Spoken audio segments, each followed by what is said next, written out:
सकी। आरसीबी की ओर से ऋचा घोष ने 90 रन की पारी खेली। आरसीबी की ये टूर्नामेंट में लगातार दूसरी हार है। वहीं इस जीत के साथ मुंबई की टीम अंक तालिका में दूसरे स्थान पर पहुंच गई है।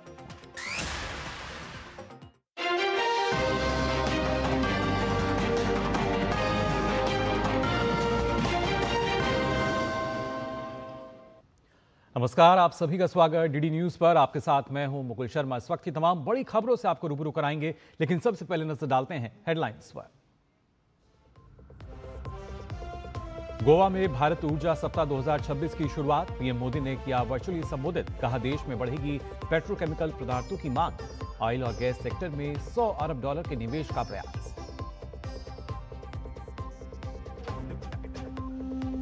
भारत यूरोपीय संघ के बीच आज मदर ऑफ ऑल लीज कई समझौतों पर लगेगी मोहर। द्विपक्षीय व्यापार और निवेश को मिलेगी नई रफ्तार।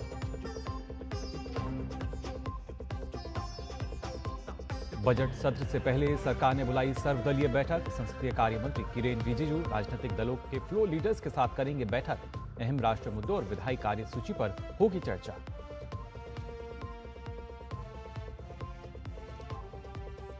अमेरिका में भीषण बर्फीले तूफान से 20 से अधिक लोगों की मौत। 19 करोड़ आबादी कोल्ड अलर्ट के दायरे में। कई उड़ानें और ट्रेनें रद्द।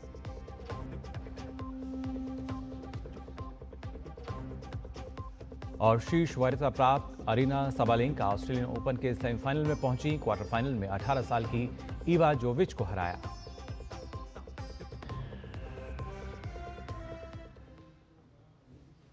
और आइए अब खबरें देखते हैं विस्तार से। आपको बता दें, प्रधानमंत्री नरेंद्र मोदी ने दक्षिण गोवा में आयोजित होने वाले इंडिया एनर्जी वीक यानी भारत ऊर्जा सप्ताह 2026 सम्मेलन का वर्चुअल माध्यम से उद्घाटन किया। भारत ऊर्जा सप्ताह का ये चौथा संस्करण है। भारत ऊर्जा सप्ताह ऊर्जा सुरक्षा को मजबूत करने, निवेश जुटाने और कार्बन उत्सर्जन में कमी के व्यवहारिक और विस्तार योग्य रास्तों को आगे बढ़ाने पर केंद्रित है। इस सम्मेलन में अमेरिका, यूरोप, पश्चिम एशिया, अफ्रीका और एशिया प्रशांत के प्रतिनिधिमंडल शामिल हो रहे हैं, जो वैश्विक ऊर्जा कूटनीति में इस आयोजन की बढ़ती भूमिका पर विचार विमर्श करेंगे। भारत ऊर्जा सप्ताह में 120 से अधिक देशों के 75,000 से अधिक ऊर्जा विशेषज्ञ इसमें शामिल हो रहे हैं।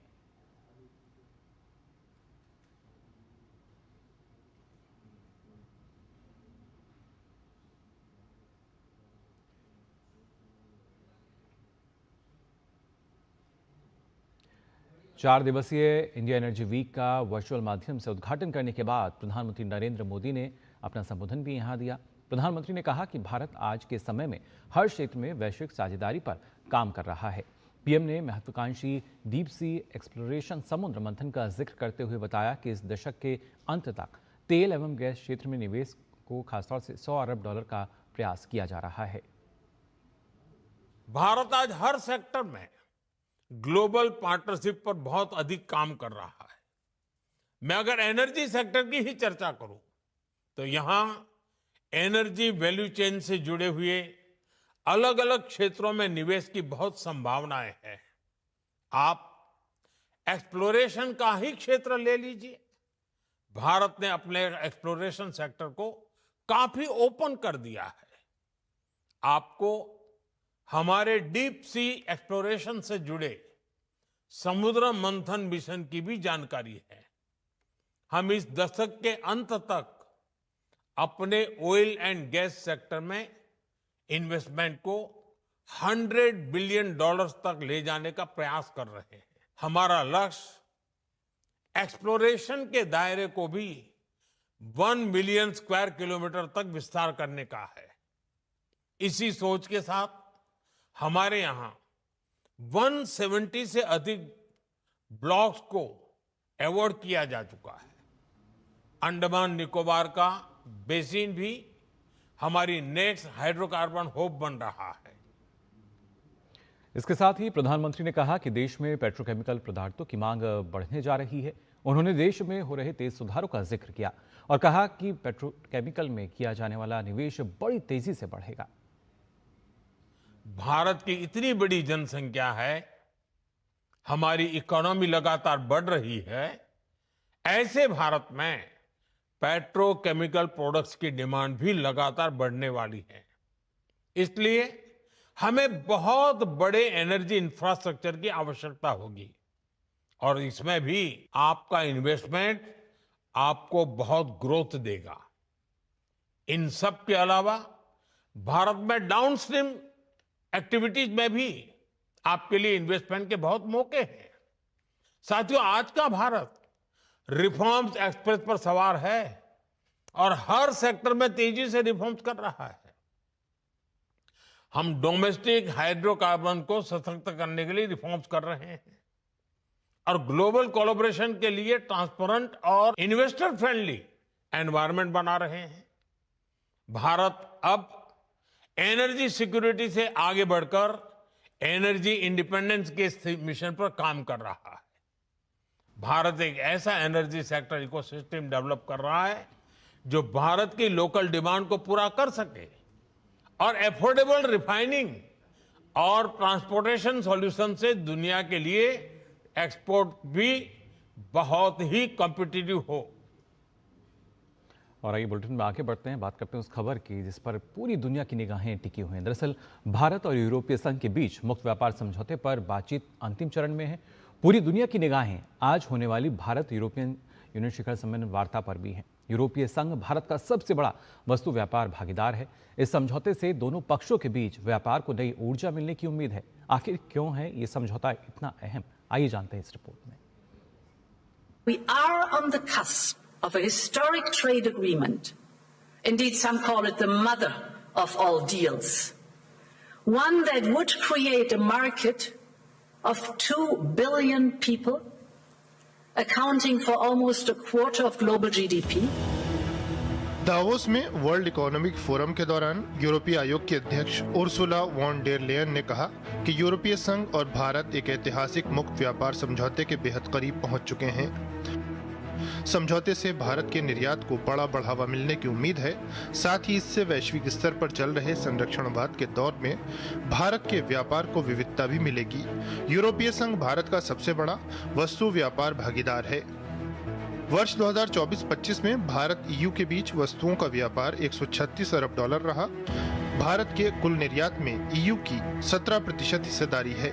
ईयू देशों को भारत का निर्यात करीब 76 अरब डॉलर है। वहीं ईयू से भारत का आयात लगभग 60 अरब डॉलर है। भारत ईयू एफटीए दोनों पक्षों के लिए फायदे का सौदा साबित हो सकता है। भारत दुनिया की सबसे तेजी से बढ़ती अर्थव्यवस्थाओं में एक है। 140 करोड़ से अधिक आबादी यूरोपीय संघ के लिए एक बड़ा और लगातार बढ़ता हुआ बाजार है। इससे विमानन, ऑटोमोबाइल, इलेक्ट्रिकल मशीनरी, पेय पदार्थ और रसायन जैसे यूरोपीय उद्योगों के निर्यात को बढ़ावा मिलेगा। वहीं भारत को 27 यूरोपीय देशों के बड़े और स्थिर बाजार तक बेहतर पहुंच मिलेगी। इससे दवाओं, इंजीनियरिंग सामान, ऑटोमोबाइल पुर्जों, इलेक्ट्रॉनिक्स जैसे क्षेत्रों में भारत के निर्यात में तेजी आएगी। भारत प्रोफेशनल्स के लिए ज्यादा अवसर और आईटी सेवाओं के निर्यात के लिए भी अधिक पहुंच चाहता है। Bureau report, DD news. तो जाना आपने क्यों इतना अहम माना जा रहा है भारत ईयूएफटी की अगर बात की जाए। वहीं भारत और यूरोपीय यूनियन फ्री ट्रेड एग्रीमेंट पर बातचीत के बीच यूरोपीय संघ के एक प्रतिनिधिमंडल ने रक्षा मंत्री राजनाथ सिंह के साथ भी मुलाकात की।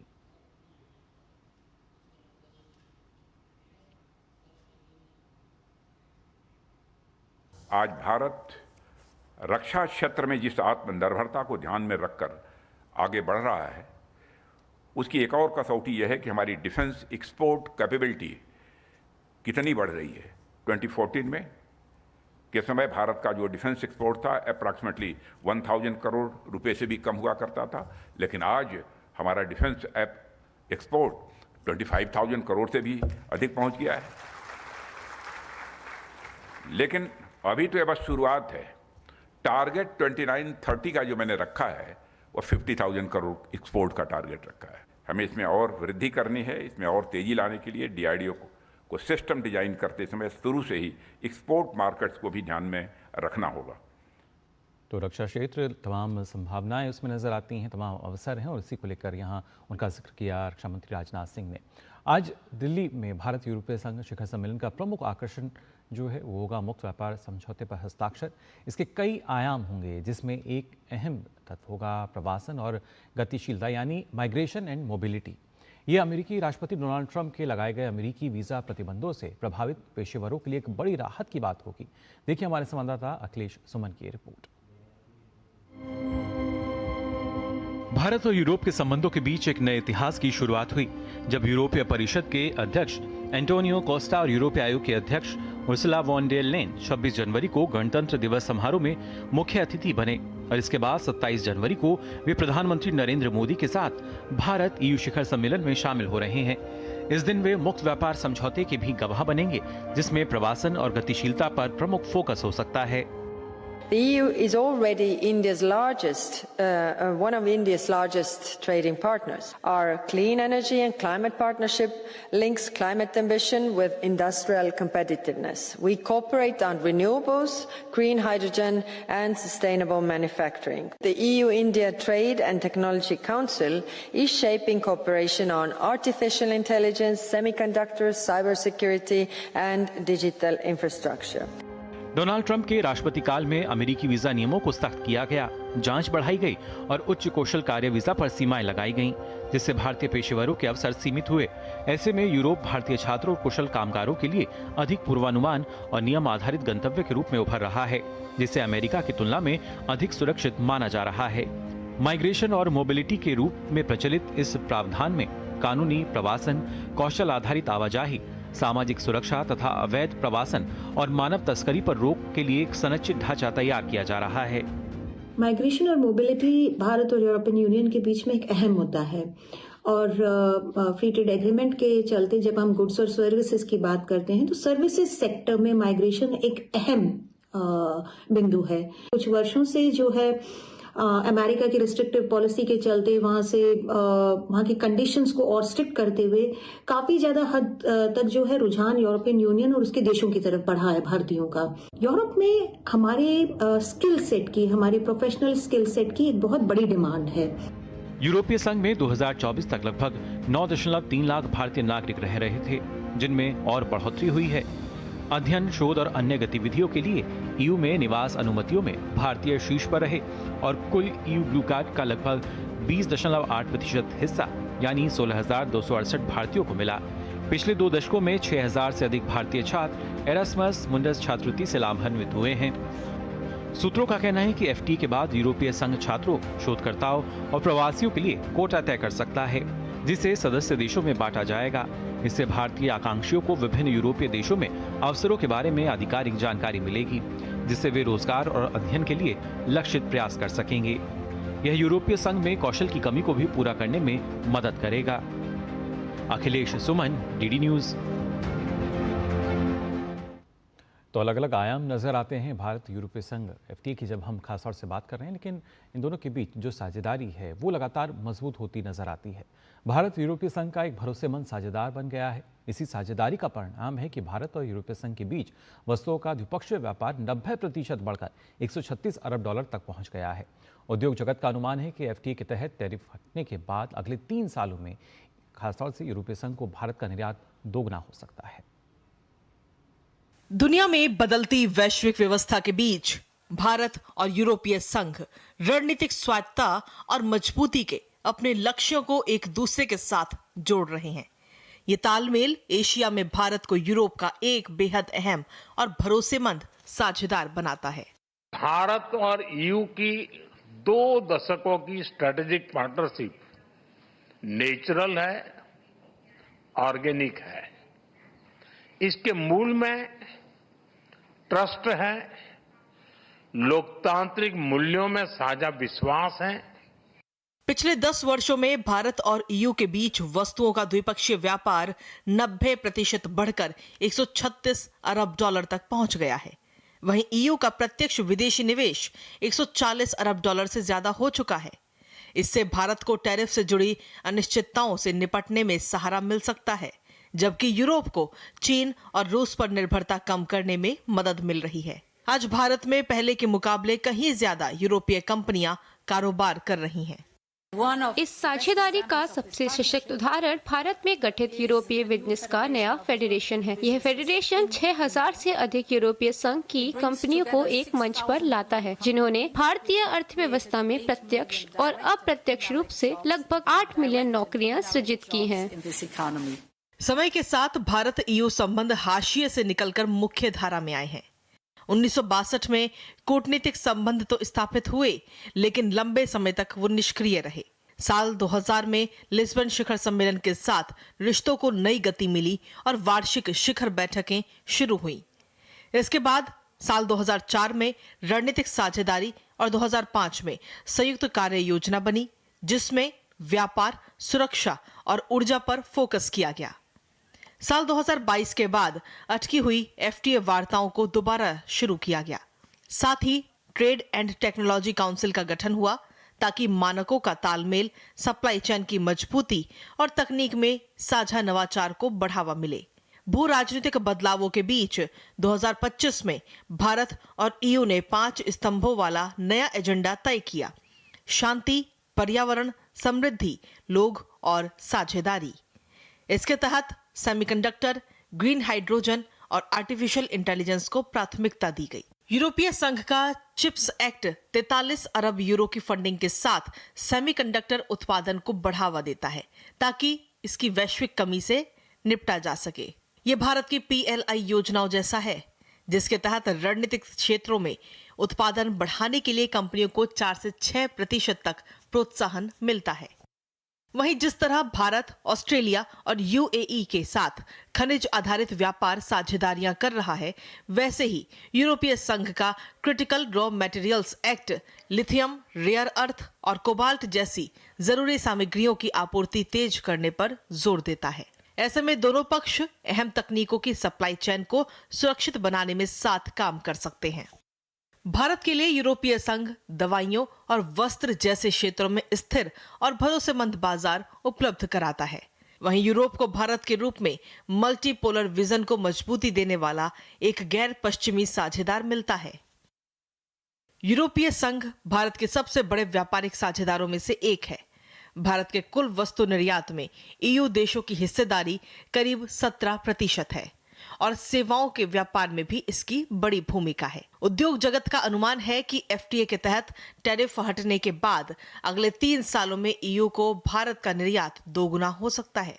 एक ऐसी दुनिया में जो अब भी आर्थिक अनिश्चितताओं और बदलते गठबंधनों के बीच रास्ता तलाश रही है, उसमें ये साझेदारी सिर्फ अर्थव्यवस्था तक सीमित नहीं है, बल्कि ये रणनीतिक ताकत और स्वायत्तता के भारत के विजन को हकीकत में बदलने की कहानी है। जेसिका तनेजा के साथ ब्यूरो रिपोर्ट, DD न्यूज। दोनों देशों का खासतौर से अगर देखा जाए कि वैश्विक स्तर पर भी जो साझेदारी है, ना सिर्फ कारोबार की स्थिति से बल्कि जो वैश्विक अर्थव्यवस्था है उसको भी कहीं ना कहीं एक नई दिशा देती हुई नजर आएगी। फिलहाल बुलेटिन में हम यहाँ रुक रहे हैं एक छोटे से ब्रेक के लिए, जल्द लौटते हैं।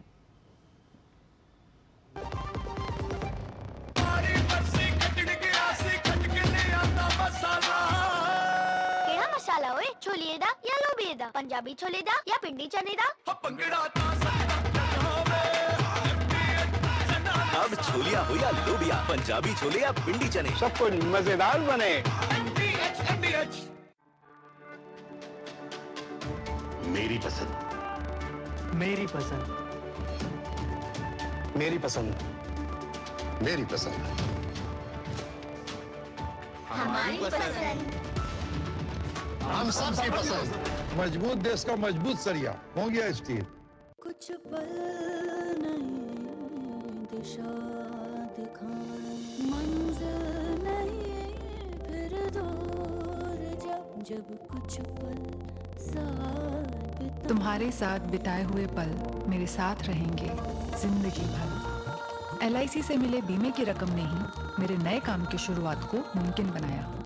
कुछ पल का साथ बन जाता है जिंदगी भर का साथ। LIC, हर पल आपके साथ। ब्रेक के बाद आप सभी का एक बार फिर स्वागत DD न्यूज पर। आइए खबरों में आगे बढ़ते हैं और बात कर लेते हैं बजट सत्र को लेकर भी। दरअसल केंद्र सरकार ने बजट सत्र से पहले प्रमुख राष्ट्रीय मुद्दों और विधायी कार्यों पर चर्चा करने के लिए सर्वदलीय बैठक बुलाई है। केंद्रीय संसदीय कार्य मंत्री किरेन रिजिजू ने बैठक आज खासतौर से इन सभी राजनीतिक दलों के जो प्रो लीडर्स हैं उनके साथ वो बैठक करने वाले हैं। बैठक का उद्देश्य विधायी कार्यों को सुव्यवस्थित करना और सत्र में उठने वाले प्रमुख राष्ट्रीय मुद्दों का प्रबंधन करना है। बैठक संसद भवन NXC के मुख्य समिति कक्ष में होगी और जाहिर तौर पर विधायी कार्य सूची पर इस दौरान चर्चा की जाएगी। संसद का बजट सत्र कल 28 जनवरी से शुरू होगा और केंद्रीय बजट 1 फरवरी यानी रविवार के दिन पेश किया जाएगा। वित्त मंत्री निर्मला सीतारमण आर्थिक सर्वेक्षण और आम बजट पेश करेंगी। बजट सत्र की शुरुआत दोनों सदनों के संयुक्त बैठक में राष्ट्रपति द्रौपदी मुर्मू के अभिभाषण से होगी। 2 अप्रैल तक चलने वाले बजट सत्र का पहला चरण कल से 13 फरवरी तक होगा। वहीं दूसरा चरण 9 मार्च से 2 अप्रैल तक चलेगा। बजट सत्र में कुल 30 बैठकें होंगी।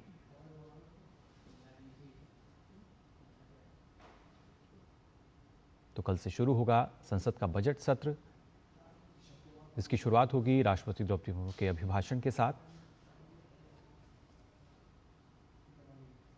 संयुक्त बैठक में यह अभिभाषण होगा और 1 फरवरी को आम बजट है वो पेश करेंगी वित्त मंत्री निर्मला सीतारमण। लगातार 9वीं बार निर्मला सीतारमण ये बजट पेश करेंगी और उसी के चलते आज खासतौर से जो सर्वदलीय बैठक है वो भी बुलाई गई है, अपने आप में काफ़ी महत्वपूर्ण।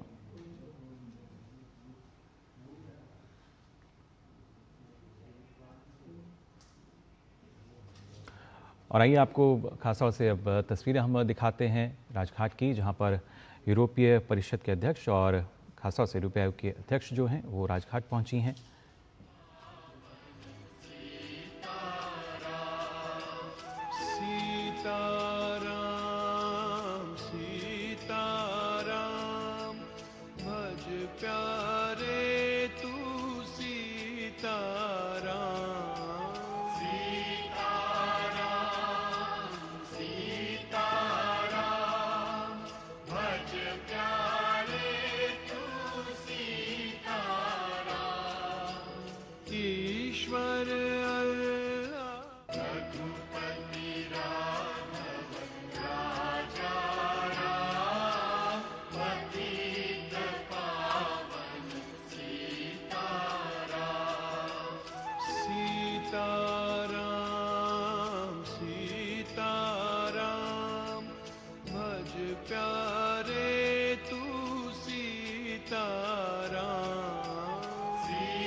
ईश्वर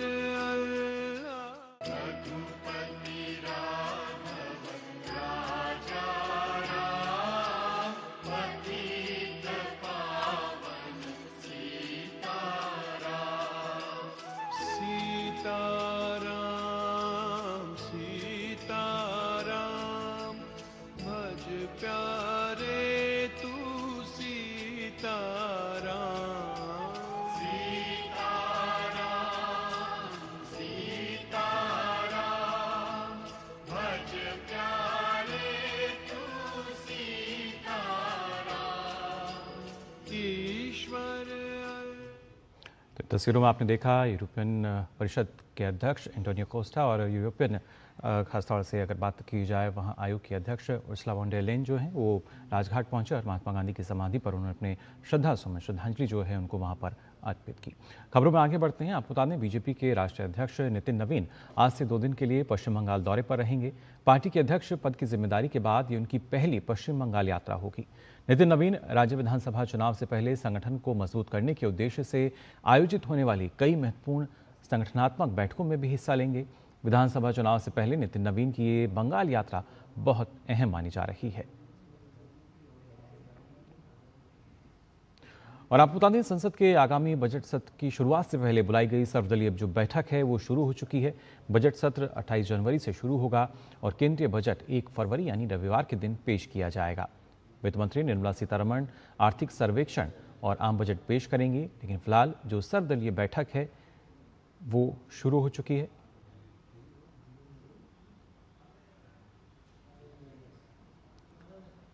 उत्तराखंड सरकार ने समान नागरिक संहिता संशोधन अध्यादेश को राज्यपाल की स्वीकृति के बाद लागू कर दिया है। यह अध्यादेश संविधान के अनुच्छेद 213 के अंतर्गत राज्यपाल उत्तराखंड लेफ्टिनेंट जनरल गुरमीत सिंह ने जारी किया है और तत्काल प्रभाव से लागू हो गया है। अध्यादेश के जरिए संहिता के कई प्रावधानों में प्रक्रिया, प्रशासन और दंड से जुड़े बदलाव किए गए हैं ताकि सामान्य नागरिक संहिता को सही, पारदर्शी और सुचारू तरीके से लागू किया जा सके। उत्तराखंड समान नागरिक संहिता के अनुसार भारतीय नागरिक सुरक्षा संहिता और दंडात्मक प्रावधानों के लिए अब BNS 2023 लागू होगा। वहीं विवाह के समय गलत जानकारी देने पर अब विवाह को रद्द करने का प्रावधान भी है। लिव इन संबंधों में दबाव या धोखाधड़ी के लिए कठोर सजा तय की गई है। अनुसूची 2 में अब विधवा की जगह जीवन साथी शब्द का इस्तेमाल किया जाएगा। लिव इन रिश्तों के खत्म होने के बाद समाप्ति प्रमाण पत्र का भी प्रावधान किया गया है। और देश के कई प्रमुख मुद्दों को लेकर सुप्रीम कोर्ट में आज का दिन महत्वपूर्ण है, जहां कई अहम याचिकाओं पर सुनवाई होगी। शीर्ष अदालत में पटाखों पर पूरी तरीके से पाबंदी की मांग वाली याचिका पर भी आज सुनवाई होनी है।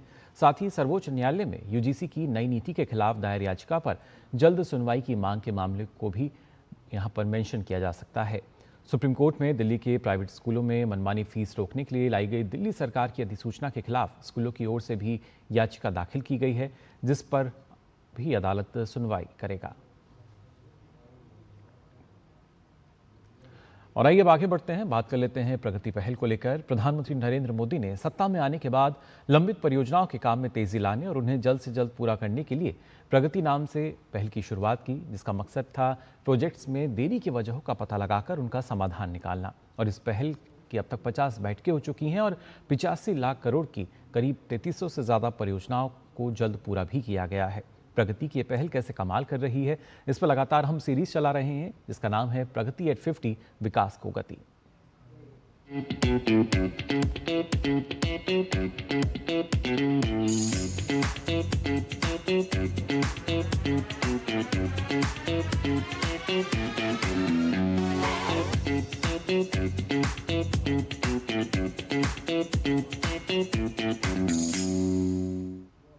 और प्रगति पहल के तहत बात करते हैं कर्नाटक की, जहां के विजयपुर में स्थित कुडगी सुपर थर्मल पावर प्रोजेक्ट न केवल तकनीक का चमत्कार है बल्कि प्रधानमंत्री मोदी के प्रगति विजन की सफलता का एक शानदार उदाहरण भी है। कैसे जटिल बाधाओं को पार कर ये महापरियोजना राष्ट्र की शक्ति बनी, आइए देखते हैं इस रिपोर्ट में।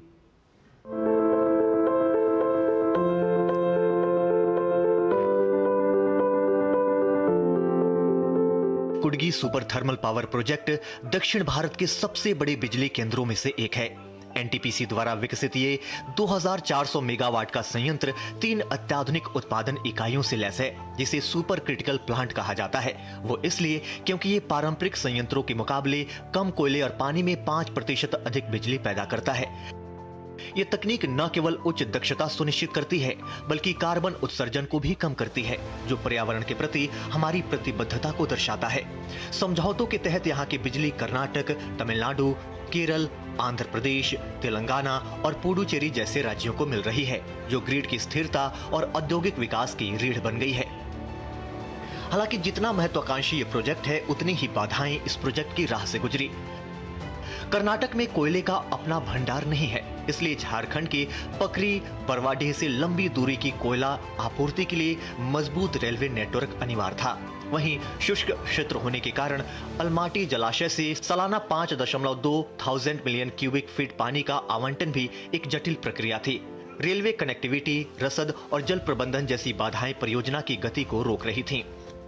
ऐसे गंभीर चुनौतियों के बीच परियोजना के महत्व को समझते हुए 24 जून 2015 को प्रधानमंत्री की अध्यक्षता में प्रगति के तहत इसकी समीक्षा की गई।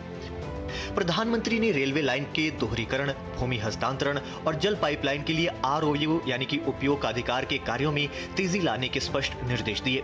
रेलवे बोर्ड और रेल मंत्रालय ने समयबद्ध तरीके से लाइनों को मजबूत किया ताकि कोयले की आपूर्ति में कोई बाधा न आए। साथ ही 11 किलोमीटर की रेलवे साइडिंग और एश पाइप कॉरिडोर के लिए लंबित भूमि विवादों को भी प्रगति के हस्तक्षेप से सुलझा लिया गया। टीपीसी कुडगी पावर स्टेशन का निर्माण के टाइम काफ़ी चुनौतियों का सामना करना पड़ा, जैसे land acquisition, rail line doubling, मैकअप water corridor pipeline land acquisition. इन सब चुनौतियों को समय समय पर प्रगति के बैठक के समीक्षा से समाधान मिली और जिससे ये प्रोजेक्ट संपन्न हो गया। प्रधानमंत्री के निर्देशों के बाद केंद्र और राज्य सरकार के बीच बेहतर समन्वय का परिणाम ये हुआ कि कुडगी प्रोजेक्ट कार्यान्वयन की बाधाओं से निकलकर सुचारू कमीशनिंग की ओर बढ़ा। आज कुडगी दक्षिणी ग्रिड को अटूट बिजली प्रदान कर रहा है, जो भारत की ऊर्जा सुरक्षा और आर्थिक विकास का एक शक्तिशाली आधार है। कुडगी थर्मल पावर प्रोजेक्ट एक जीवंत उदाहरण है कि कैसे उच्चतम स्तर की निगरानी और अंतर सरकारी सहयोग से बड़ी सी बड़ी चुनौतियों को भी राष्ट्रीय संपत्ति में बदला जा सकता है।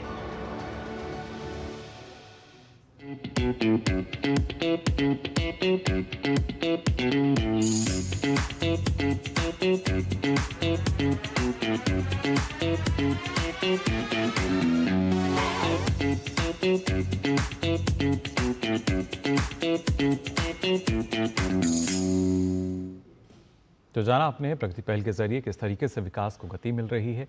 अब आइए आगे बढ़ते हैं और बात करते हैं प्रधानमंत्री की एक और महत्वपूर्ण पहल की। परीक्षा से पहले छात्रों का मनोबल बढ़ाने के लिए एक बार फिर परीक्षा पे चर्चा कार्यक्रम वापस आ गया है। इस बार पीएम मोदी ने दिल्ली के साथ साथ तमिलनाडु के कोयम्बटूर, छत्तीसगढ़ के रायपुर, गुजरात के देव मोगरा और असम के गुवाहाटी के छात्रों से सीधे बातचीत की है, जिससे भारत के पूर्व, पश्चिम, उत्तर, दक्षिण और दिल की जो आवाज़ें हैं एक ही प्लेटफॉर्म पर एक साथ आईं। परीक्षा पे चर्चा के इस एडिशन में आपको बता दें करीब 4.5 करोड़ से ज़्यादा रजिस्टर्ड प्रतिभागी और इनके अलावा करीब 2.26 करोड़ से ज़्यादा ऐसे लोग थे जिन्होंने परीक्षा पे चर्चा से जुड़ी अलग अलग एक्टिविटीज़ में हिस्सा लिया। इस साल परीक्षा पे चर्चा से जुड़ने वालों की कुल संख्या 6 करोड़ 76 लाख से ज़्यादा हो गई है।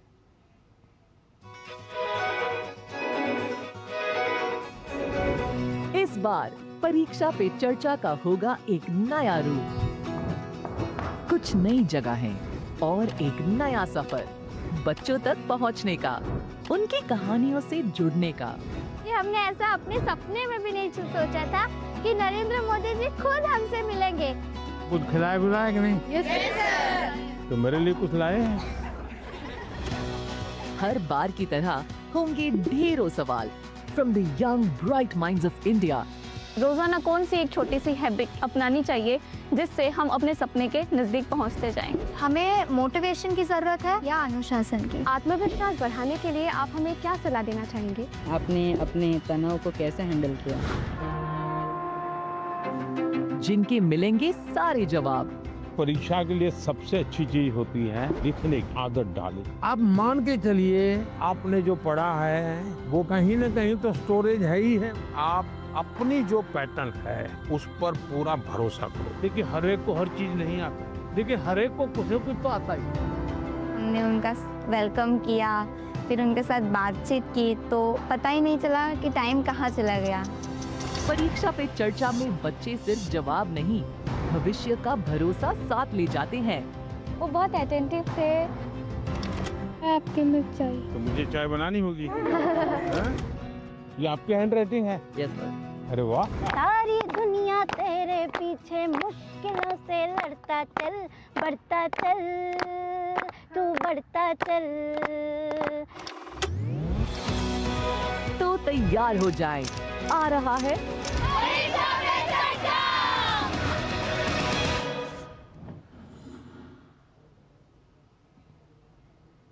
तो परीक्षा पे चर्चा का 9वां संस्करण जो है वो जल्द आएगा और उसमें आपने देखा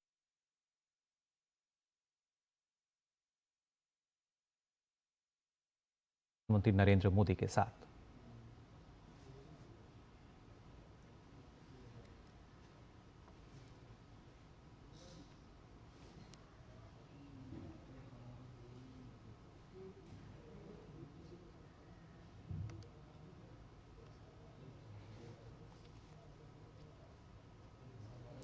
आप देख सकते हैं यहाँ पर हैदराबाद हाउस से सीधी तस्वीरें प्रधानमंत्री नरेंद्र मोदी और साथ में हैं उनके यूरोपीय परिषद के अध्यक्ष एंटोनियो कोस्टा और यूरोपीय आयोग की अध्यक्षा उर्सुला वॉन डेर लेyen।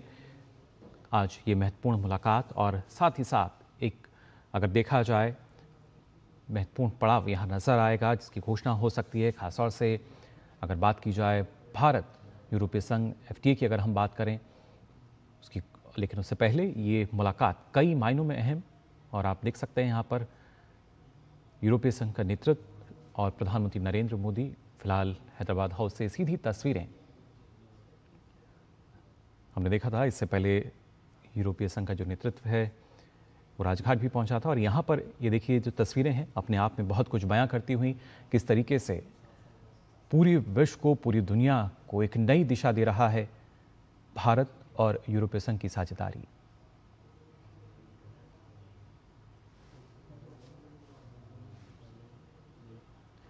तो आप देख सकते हैं इन तस्वीरों में एक मजबूत साझेदारी और उसका संकेत भी हमें यहाँ नज़र आया किस तरीके से कई मायनों में ये जो साझेदारी है और ज़्यादा अहम होने जा रही है, क्योंकि जब हम बात कर रहे हैं कैसे करीब 2 अरब लोगों के लिए जो बाज़ार की पहुंच है वो और बेहतर होती हुई नज़र आ जाएगी, यहाँ पर आएगी खासतौर से भारत और यूरोपीय संघ FTA के साथ साथ। इससे संबंधित लगातार जो अपडेट्स है वो आपके साथ हम साझा करते रहेंगे, लेकिन फिलहाल रुक रहे हैं एक छोटे से ब्रेक के लिए।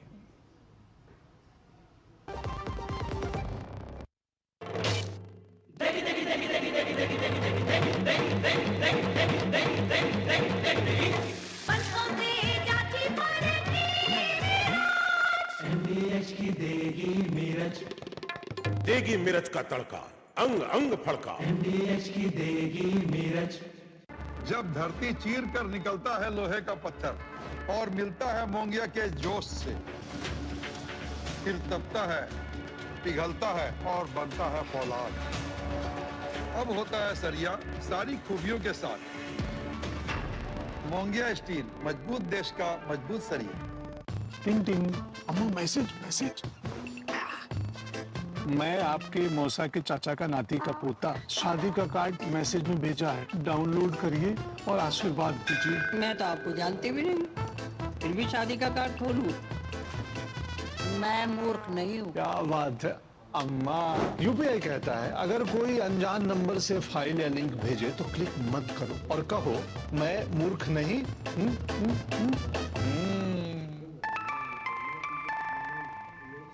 जाइए आप भी किसी का टेस्ट लीजिए। ब्रेक के बाद आप सभी का एक बार फिर स्वागत DD न्यूज़ पर। ब्रेक पर जाने से पहले आपने तस्वीरें देखी हैदराबाद हाउस से और खासतौर से प्रधानमंत्री नरेंद्र मोदी ने आज भारत ऊर्जा सप्ताह में अपने संबोधन में यूरोपीय आयोग के साथ हुए समझौते का जिक्र किया। उन्होंने कहा कि दुनिया में लोग इसकी चर्चा मदर ऑफ ऑल डील के रूप में कर रहे हैं और ये समझौता भारत के 140 करोड़ लोगों और यूरोपीय देशों के करोड़ों लोगों के लिए बहुत बड़ा अवसर लेकर आया है।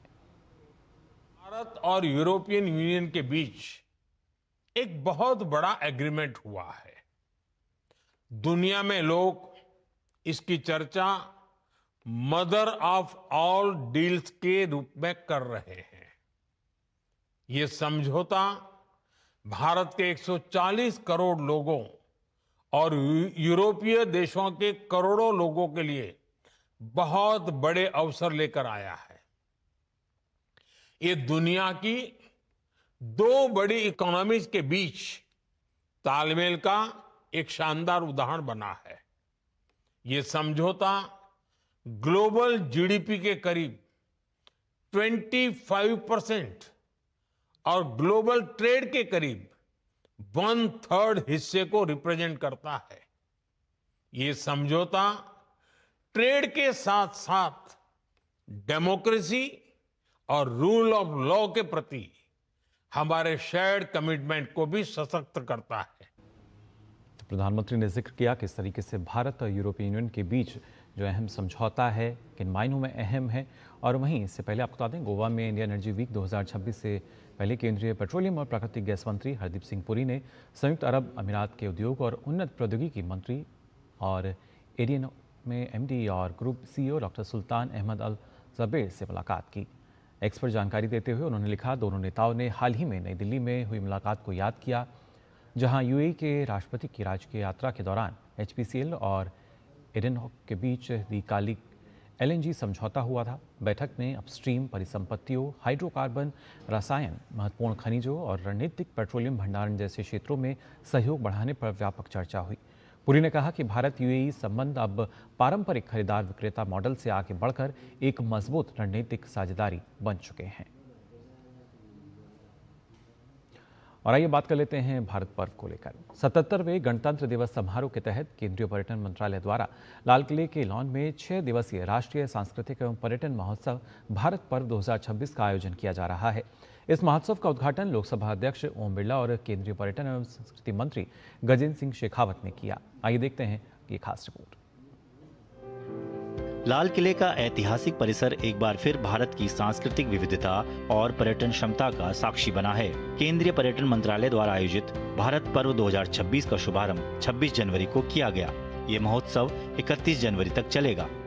भारत एक ऐसा विविधता वाला देश है जहां पर दुनिया की हर विविधताएं भारत में नजर आती है और इसीलिए इस उत्सव के माध्यम से हमारी संस्कृति की झलक तो नजर आएगी सही, हमारी परंपरा, हमारी संस्कृति के साथ साथ हम देश और दुनिया को इस भारत पर्व के माध्यम से यहां पर विशेष रूप से आमंत्रित करना चाहते हैं। भारत पर्व पर्यटन मंत्रालय का प्रमुख वार्षिक आयोजन है जो भारत की समृद्ध सांस्कृतिक, कलात्मक, पाक और आध्यात्मिक विरासत को प्रदर्शित करता है। ये एक भारत श्रेष्ठ भारत और देखो अपना देश जैसी पहलों को भी प्रोत्साहित करता है। यहाँ आने वाले लोगों को भारत के बुनकरों का, भारत के शिल्पकारों का, भारत के हस्तशिल्पियों का, उनके हुनर का दर्शन तो होगा ही, भारत के विभिन्न संस्कृति के विभिन्न रंगों का को देखने का लाभ भी यहाँ मिलेगा ही, लेकिन साथ ही साथ हमारा भारत जो विश्व में एक अनूठा देश है जहां भोजन की इतनी तरह की विविधताएं, इतनी विविध परंपराएं, वो सारी विविधताओं को अनुभव करने का भी यहाँ सौभाग्य उसे प्राप्त होगा। इस महोत्सव में गणतंत्र दिवस की 41 झांकियों का प्रदर्शन किया जा रहा है। राज्य और केंद्र शासित प्रदेशों की सांस्कृतिक मंडलियों, संगीत नाटक अकादमी और लोकप्रिय कलाकारों द्वारा 48 सांस्कृतिक प्रस्तुतियां दी जाएंगी। इसके साथ ही सशस्त्र बलों और अर्धसैनिक बलों की 22 बैंड प्रदर्शन, देश भर की व्यंजनों के 60 food stall, live cooking demo और 102 हस्तशिल्प एवं हथकरघा स्टॉल दर्शकों को आकर्षित कर रहे हैं। भारत पर्व 2026 का विशेष महत्व इसलिए भी है क्योंकि ये वंदे मातरम की 150वीं वर्षगांठ को समर्पित है, जो देश की एकता, सांस्कृतिक गौरव और मातृभूमि के प्रति प्रेम का प्रतीक है। ये महोत्सव 26 जनवरी से 31 जनवरी तक दोपहर 12 बजे से रात 9 बजे तक आम जनता के लिए खुला रहेगा, जिसमें प्रवेश पूरी तरह से निःशुल्क है। भारत की संस्कृति, कला और खान पान का जीवंत संगम भारत पर्व 2026 लाल किले के ऐतिहासिक परिसर में देश की विविधता में एकता को सजीव रूप में प्रस्तुत कर रहा है। वंदे मातरम के 150वीं वर्षगांठ के सम्मान के साथ ये पर्व न सिर्फ देश के इतिहास को सम्मान देने का काम कर रहा है, बल्कि नई पीढ़ी को भारत से जोड़ने का माध्यम भी बनता जा रहा है। कैमरामैन मुकेश कुमार सिंह के साथ दीपक सिंह रावत, डीडी न्यूज, दिल्ली। तो एक भारत श्रेष्ठ भारत की झलक इस भारत पर्व में यहाँ नजर आएगी। और आइए अब खबरों में आगे बढ़ते हैं, अंतर्राष्ट्रीय खबरों का रुख कर लेते हैं।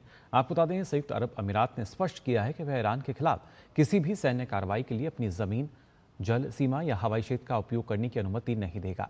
यूएई के विदेश मंत्रालय ने एक आधिकारिक बयान जारी कर क्षेत्रीय स्थिरता और तटस्थता के प्रति अपनी दृढ़ प्रतिबद्धता दोहराई है। ये घटनाक्रम अमेरिकी राष्ट्रपति डोनाल्ड ट्रंप के उस बयान के बाद आया है जिसमें उन्होंने ईरान की ओर एक शक्तिशाली नौसैनिक बेड़ा भेजने की बात कही थी। हालांकि ट्रंप ने यह भी कहा कि वह सैन्य बल का प्रयोग करने की स्थिति से बचना चाहते हैं।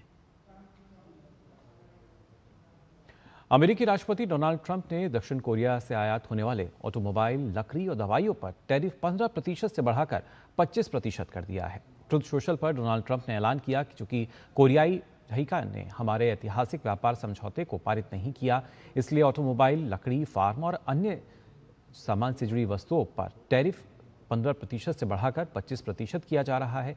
हालांकि अभी स्पष्ट नहीं है कि संशोधित टैरिफ दरें लागू हो चुकी हैं या नहीं। यह निर्णय ऐसे समय में आया है जब दक्षिण कोरिया अमेरिका के आयोजित सामानों का प्रमुख स्रोत बना हुआ है। वाणिज्य विभाग के आंकड़ों के अनुसार 2024 में दक्षिण कोरिया ने अमेरिका को 132 अरब अमेरिकी डॉलर मूल्य के उत्पाद निर्यात किए थे।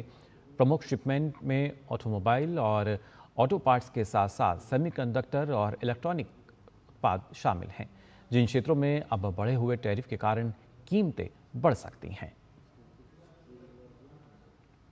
वहीं रूस यूक्रेन के बीच जारी सैन्य संघर्ष पर व्हाइट हाउस की प्रेस सचिव कैरोलिना लेविट ने बताया है कि राष्ट्रपति डोनाल्ड ट्रंप लगातार शांति बहाली के लिए सक्रिय हैं। फिलहाल रूस या यूक्रेन के नेताओं से किसी कॉल का शेड्यूल नहीं है। वहीं यूक्रेन के राष्ट्रपति जेलेंस्की ने कहा है कि रूस यूक्रेन वार्ता रविवार को फिर शुरू हो सकती है। साथ ही उन्होंने सहयोगियों से दबाव बनाए रखने की अपील भी की।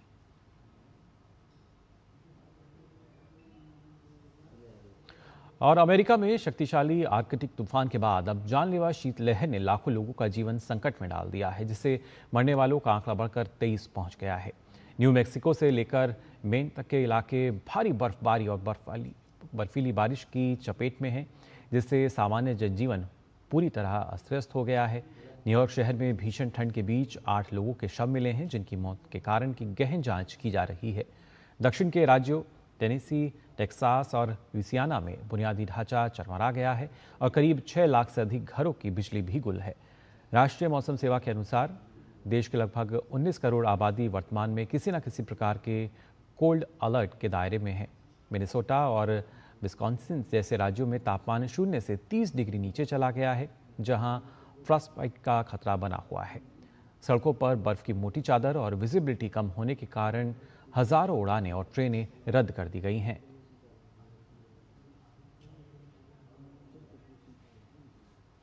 और बात कर लेते हैं खेल जगत की खबरों की भी। खासतौर से आपको बता दें, यहाँ अरीना साबालेंका ने ऑस्ट्रेलियन ओपन के सेमीफाइनल में जगह बना ली है। आज खेले गए क्वार्टर फाइनल में शीर्ष वरीयता प्राप्त साबालेंका ने इवा जोविच को 6-3, 6-0 से मात दी। साबालेंका की नज़र 4 साल में तीसरी बार ऑस्ट्रेलियाई ओपन जीतने पर है। पिछले साल उन्हें फाइनल में हार का सामना करना पड़ा था। आपको बता दें, साबालेंका ने इवा जोविच को 6-3, 6-0 से मात दी है। और खासतौर से अब फिलहाल ऑस्ट्रेलिया ओपन के सेमीफाइनल में साबालेंका पहुंच चुकी हैं।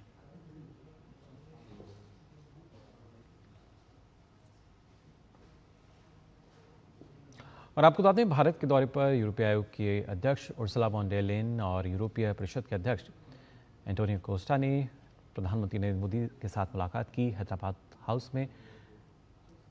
ये तस्वीरें आप देख सकते हैं, हमसे थोड़ी देर पहले की बस, जहां ये एक महत्वपूर्ण मुलाकात जो है नज़र आई और किस तरीके से एक महत्वपूर्ण साझेदारी भी है, जिसकी तस्वीरें भी हमने आपसे कुछ देर पहले देखी थी।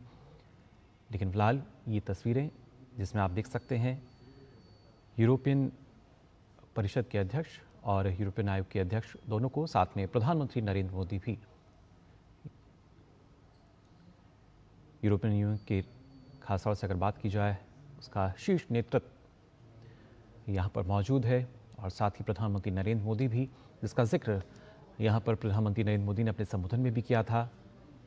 एनर्जी वीक गोवा को जब उन्होंने संबोधित किया कि कितना महत्वपूर्ण है ये जो साझेदारी है और किस तरीके से अगर देखा जाए तो पूरी दुनिया का करीब 1/3 कारोबार जो है और उसके साथ साथ करीब 25% जीडीपी का हिस्सा इसके तहत हम देखेंगे। क्योंकि यूरोपियन यूनियन की जब बात की जाए तो 27 ऐसे बड़े देश जहां पे अब भारत की जो पहुंच है वो और बेहतर तरीके से होती हुई नज़र आएगी। उसके अलावा 140 करोड़ की जो भारतीय आबादी है उसको भी अगर देखा जाए, करीब 2 अरब लोगों के लिए एक बड़ा बाज़ार जो है, एक बड़ा प्लेटफॉर्म जो है वो यहाँ अब मिलता हुआ नज़र आएगा। और इसी वजह से इसको मदर ऑफ ऑल डील्स कहा जा रहा है, पैकेज ऑफ डील्स इसको माना जा रहा है। इन तस्वीरों में आप देख सकते हैं हैदराबाद हाउस की तस्वीरें। प्रधानमंत्री नरेंद्र मोदी के साथ मौजूद हैं एंटोनियो कोस्टा और उर्सुला वॉन डेर लेyen। एक महत्वपूर्ण बैठक जो है इस वक्त चल रही है और ये तस्वीरें इस बैठक से पहले की जब यूरोपियन यूनियन का नेतृत्व यहाँ पहुँचा। प्रधानमंत्री नरेंद्र मोदी के साथ बैठक के लिए उर्सुला वॉन डेर लेyen और साथ ही एंटोनियो कोस्टा किस तरीके से भारत ना सिर्फ सहयोग बल्कि भरोसे के लिए आज पूरे विश्व में जाना जाता है और उसी में यूरोपियन यूनियन जो है किस तरीके से अब उसका जो भरोसा है। क्योंकि दोनों देशों के बीच अगर यहाँ हम खासतौर से अगर बात करें यूरोपियन यूनियन और भारत के बीच जिस तरीके से अब तक जो कारोबार की स्थिति रही है और आने वाले समय में कैसे लगातार इसमें और इजाफा हो सकता है, लगभग कारोबार जो है वो दुगना हो सकता है। 2022 के बाद से हमने देखा था किस तरीके से भारत और यूरोपियन यूनियन के बीच जो समझौता है इसको गति मिलती हुई नज़र आई थी, लगातार बातचीत का दौर चला था और आज माना जा रहा है कि महत्वपूर्ण घोषणा जो है वो यहाँ हो सकती है। 2025 में हमने देखा था भारत और यूरोपियन यूनियन ने एक 5 सूत्रीय एजेंडा जो है वो तैयार किया था 5 स्तंभों को लेकर, जिसमें अलग अलग क्षेत्र जिनको चिन्हित किया गया। ऊर्जा क्षेत्र की बात करें, पर्यावरण की बात की जाए और एक ऐसे तमाम क्षेत्र जिनको लेकर माना जा रहा है कि कई अहम समझौते जो हैं वो होते हुए नज़र आएंगे। सेमीकंडक्टर, ग्रीन हाइड्रोजन और एआई जैसे महत्वपूर्ण क्षेत्र जिनको लेकर माना जा रहा है कि इन समझौतों में जो महत्वपूर्ण पहल है वो हो सकती है। ये तस्वीरें आप देख पा रहे हैं हैदराबाद हाउस की, जहां पर मौजूद हैं प्रधानमंत्री नरेंद्र मोदी, इसके साथ साथ यूरोपीय परिषद के अध्यक्ष एंटोनियो कोस्टा, यूरोपीय आयोग के अध्यक्ष हैं उर्सुला वॉन डेर लेyen, जो कि पहुंची अब से कुछ देर पहले हैदराबाद हाउस में। और स्पीच अगर बात की जाए, जो बैठक है फिलहाल चल रही है प्रधानमंत्री नरेंद्र मोदी के साथ। यूरोपीय संघ की अगर हम बात करते हैं, यूरोपियन यूनियन की, लगातार हमने देखा है किस तरीके से एक महत्वपूर्ण साझेदार के रूप में रहा है और ये तस्वीर भी हैं इस तरह की अपने आप में बताते हुए कि कितनी महत्वपूर्ण है ये साझेदारी।